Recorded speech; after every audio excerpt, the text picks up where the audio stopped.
Anak, kumusta si Angel? Ay, Ma'am, di po namin alam.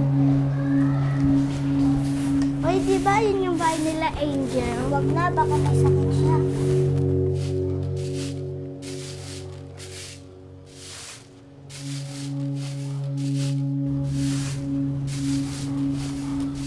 Oh, damit ka na. Is na.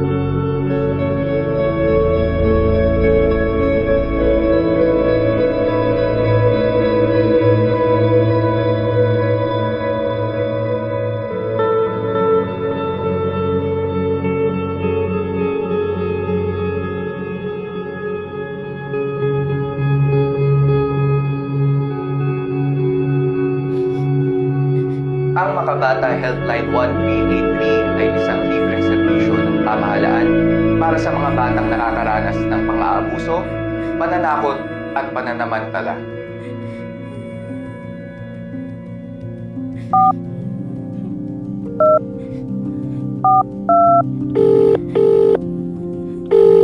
Isang makabatang araw, makabata helpline, ano pong may paglilingkod ko sa inyo?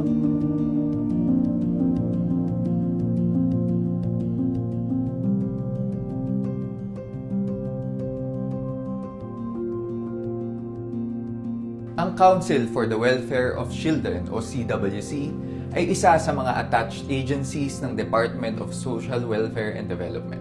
Ito ang pangunahing konseho ng pamahalaan na nangunguna upang pangasiwaan ang pagpapatupad, pagsubaybay at pagsusuri ng mga hakbangin, plano, polisiya at batas para sa kapakanan ng bawat bata.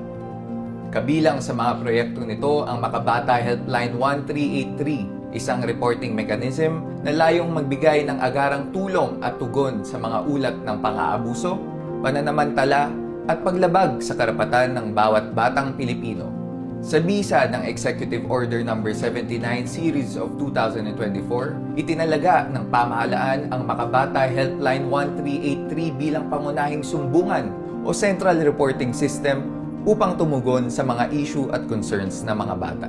Ang Makabata Helpline 1383 ay bukas 24/7, anumang araw, anumang oras. Maaari kayong tumawag sa numerong 1383 o magpadala ng chat sa social media at sa iba pang communication platforms. Lahat ng impormasyong ibabahagi ay mananatiling pribado at ligtas. Makakaasa kayo na ang bawat tawag, mensahe o chat ay tinatanggap at tinutugunan ng ating mga helpline officer na handang umalalay, makinig, at magbigay ng kaukulang tulong at serbisyo. Excuse me po. Good morning po. Ako po yung nakausap ninyo na social worker. Ito na po si Angel. Kasama ang Makabata Helpline 1383, sinisigurado natin na ang bawat bata ay ligtas at protektado mula sa pang-aabuso, pananamantala, at paglabag sa kanilang karapatan. Sa Makabata Helpline 1383, ang bawat bata ay mahalaga.